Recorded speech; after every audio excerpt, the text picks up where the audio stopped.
السلام علیکم ورحمۃ اللہ وبرکاتہ۔ کیسے ہیں آپ سب؟ امید کرتی ہوں کہ آپ سب ایمان اور صحت کی بہترین حالت میں ہوں گے انشاءاللہ تعالی۔ اعوذ باللہ من الشیطان الرجیم، بسم اللہ الرحمن الرحیم۔ رب اشرح لی صدری ویسر لی امری واحلل عقدۃ من لسانی یفقہوا قولی۔ آیت نمبر 10۔ وَقَالُوا أَإِذَا ضَلَلْنَا فِي الْأَرْضِ أَإِنَّا لَفِي خَلْقٍ جَدِيدٍ بَلْ هُمْ بِلِقَاءِ رَبِّهِمْ كَافِرُونَ۔ اور انہوں نے کہا، کیا جب ہم زمین میں گم ہو جائیں گے، کیا واقعی ہم ضرور نئی پیدائش میں ہوں گے، بلکہ وہ اپنی رب کی ملاقات سے منکر ہیں۔ انہوں نے کہا یعنی اہل مکہ نے، جو کہ مرنے کے بعد کی جو زندگی ہے اس کے منکر تھے۔ اب اس آیت میں ہمیں دو چیزیں ملتی ہیں۔ پہلی بات کیا ہے کہ وہ دوبارہ جی اٹھنے کے انکاری تھے، اور دوسری بات وہ اپنے رب کی ملاقات کے بھی انکاری تھے۔ ضللنا یعنی کہتے ہیں ضل گم ہونے کو۔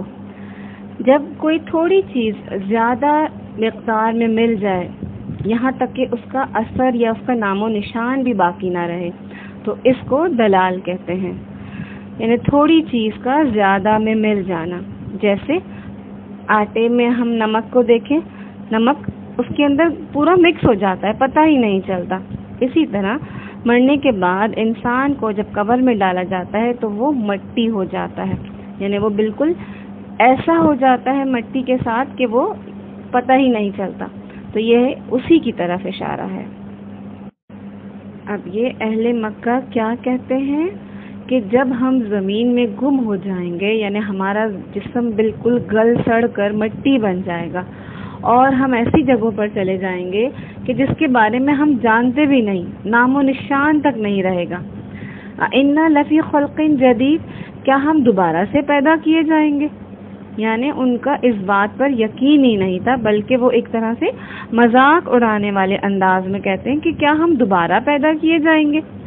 اور ساتھ ہی کیا ہے کہ وہ اپنے رب کی ملاقات کا بھی انکار کرتے ہیں، کیونکہ اصل میں ان کا عقیدہ ہی یہ تھا کہ وہ موت کے بعد کی زندگی کو بھی نہیں مانتے تھے، اور اس کے ساتھ ساتھ وہ اللہ کی ملاقات سے بھی انکاری تھے۔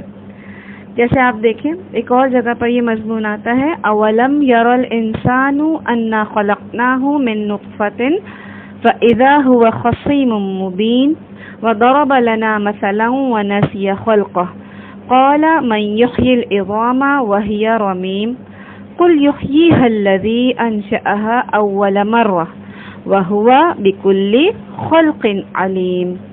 اور کیا انسان نے دیکھا نہیں کہ یقیناً ہم نے اسے نطفے سے پیدا کیا، اچانک وہ کھلم کھلا جھگڑا کرنے والا ہو گیا، اور اس نے ہمارے لیے ایک مثال بیان کی اور اپنی پیدائش کو بھول گیا۔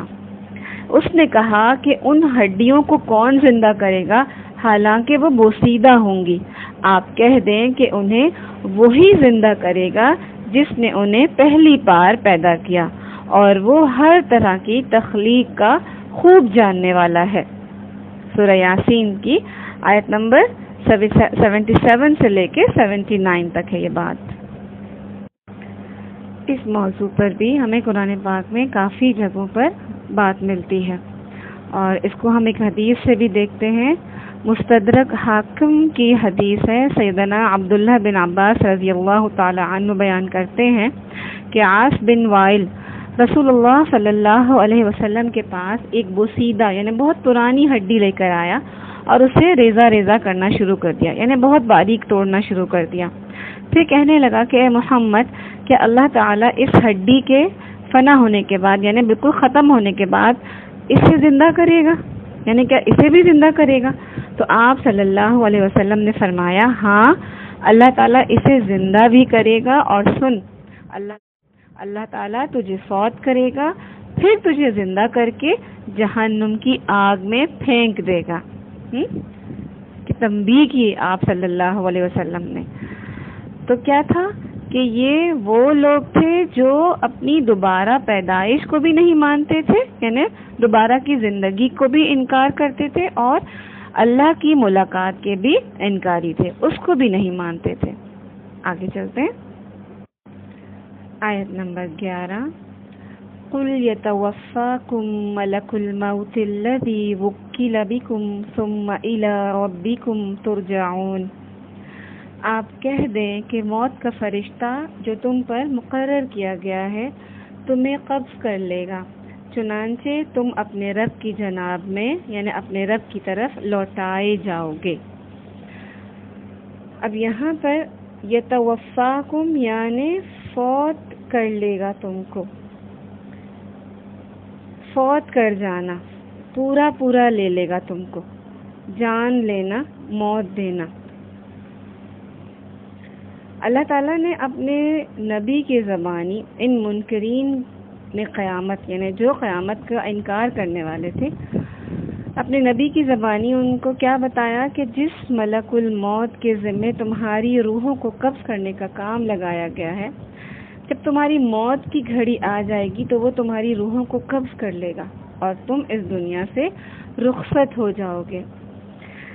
اب دیکھیں کہ فرشتے کی جو بات ہے کہ جس طرح فرشتہ ہماری روح قبض کرے گا، کہ انسان کی موت کے لیے ایک فرشتہ مقرر ہے۔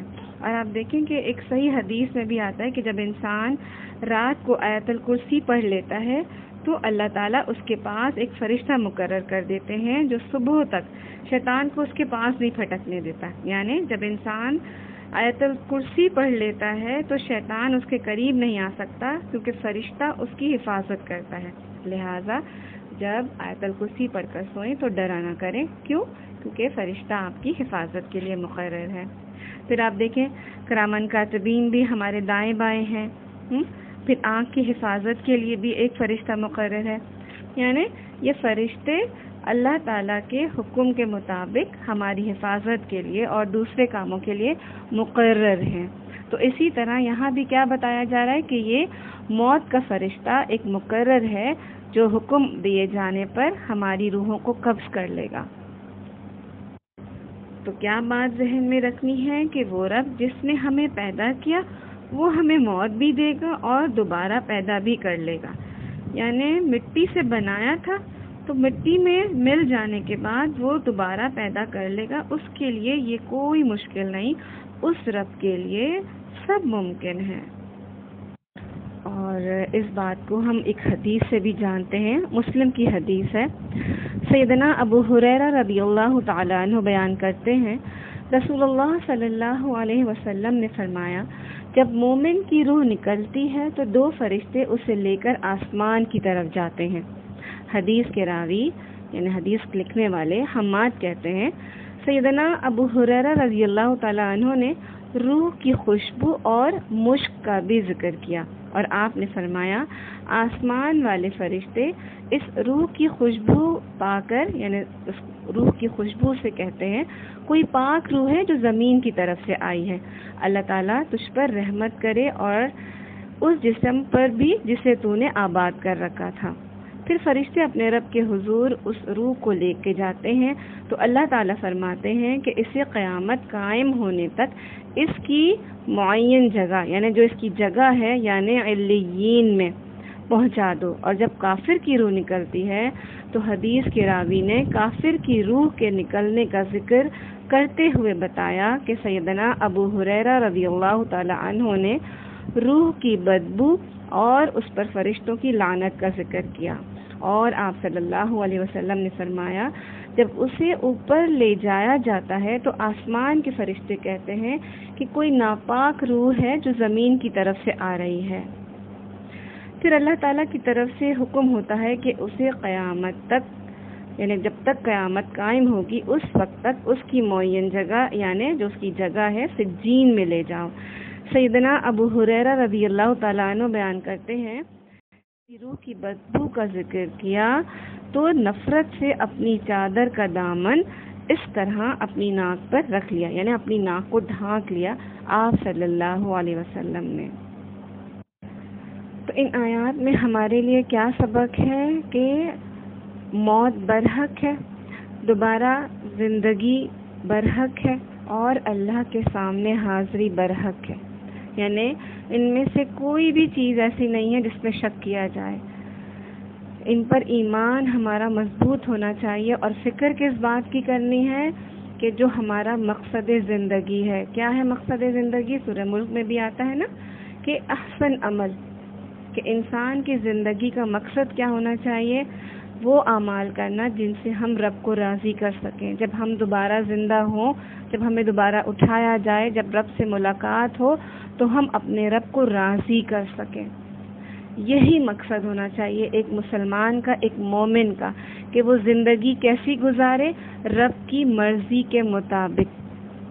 اور پھر کیا ہوگا؟ جب ہم رب کی مرضی کے مطابق زندگی گزاریں گے تو رب بھی زندگی کو ہماری مرضی کے مطابق کر دے گا، یعنی ہماری زندگی ہی ایسی ہو جائے گی کہ ہماری زندگی میں ہم کچھ بھی ایسا نہیں کرنا چاہیں گے جو رب کی مرضی کے خلاف ہو۔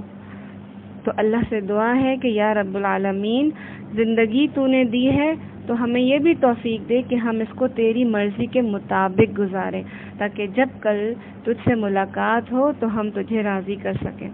آمین یا رب العالمین۔